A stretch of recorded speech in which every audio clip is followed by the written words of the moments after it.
France Info. Et tout est plus clair. Pas beaucoup de métro, de RER autour de Paris, situation contrastée, on le sait, dans les métropoles, certaines, les transports en commun, pas beaucoup, dans d'autres, il y en aura un peu plus. Comment on fait le covoiturage, peut-être, pourquoi pas? Bonjour Sylvain. Oui, bonjour Frédéric. Vous avez mis au point une appli pour ça, c'est-à-dire vous vous êtes dit, pour être sûr d'avoir une voiture, je crée une appli de covoiturage, c'est ça? Voilà, avec quelques partenaires, dont le studio de développement Bear Studio, on a mis au point une solution de covoiturage qui fonctionne en temps réel. C'est-à-dire que le gros de l'offre du marché, c'est du trajet domicile-travail. C'est très compliqué parce qu'il faut s'organiser la veille, le matin, etc. Donc nous, on a mis une application simple qui fonctionne avec des icônes. On a 200 lieux de Paris, dans quelques temps 600. Et par exemple, vous avez un rendez-vous dans le périmètre du Louvre, vous cliquez sur le Louvre et on mettra les piétons sur votre route. C'est de l'instantané. Donc c'est, pour être clair, c'est à Paris et que à Paris. Alors, c'est parce qu'il fallait bien une zone d'expérimentation. On a préparé l'application pendant 1 an et demi et il fallait une zone exploratoire séparée. Vous attendiez quoi, une grosse grève pour la lancer, l'application? Vous dites, vous préparez depuis un an. Vous dites, tiens, c'est le bon moment? Non, pas du tout. C'est une question de calendrier. L'application est prête depuis seulement quelques semaines et la V1 est en place sur les stores Android et Apple, donc elle est prête à être utilisée. Et vous l'avez, pour être là aussi clair, vous l'avez pas encore, ça sera testé demain, d'une certaine manière. C'est ça, vous testez en temps réel demain? Oui, elle est prête. On est prêt à subir la charge technique pour du temps réel.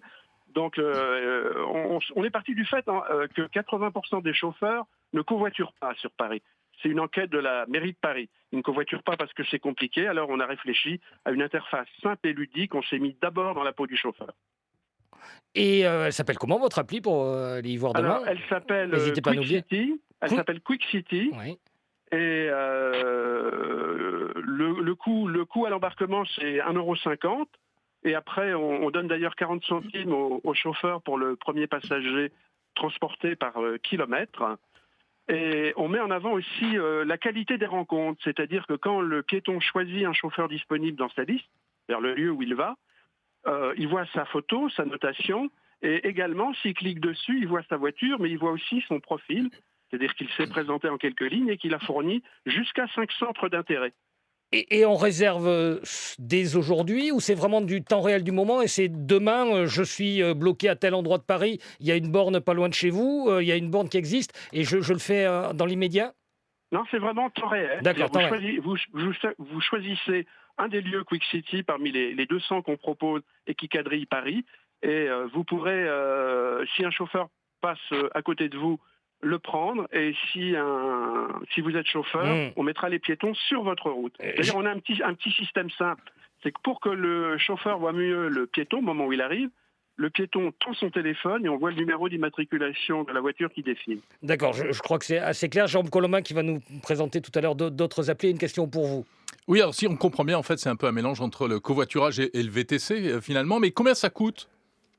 Alors, pour être précis avec vous, Jérôme, c'est 3 fois moins cher qu'un VTC. Pour être très concret, place de la République, Tour Eiffel, c'est à partir de 15 € en VTC. Chez Quick City, c'est 5 €. Bon, à toute heure. Sylvain, Jérôme Coleman nous le disait, il y a beaucoup déjà d'applis de covoiturage. La vôtre, la différence, c'est le temps réel, c'est ça? Vous êtes la seule à faire ça pour vous? On n'est pas tout à fait les seuls, mais on a essayé de le développer avec un système de logiciel qui soit très très simple pour le chauffeur. On a vraiment pris le pari que le chauffeur puisse utiliser l'appli du bout du doigt, avec de grosses icônes, des messages simples et clairs, et de favoriser les belles rencontres en donnant le portrait du chauffeur accessible aux piétons. Je peux choisir celui avec lequel je vais, ou celle avec laquelle je vais covoiturer. C'est voilà, vous allez vers la Tour Eiffel, vous cliquez Tour Eiffel, on met les piétons sur votre... je me mets cette fois dans la peau du piéton. Vous allez à la Tour Eiffel, vous êtes piéton.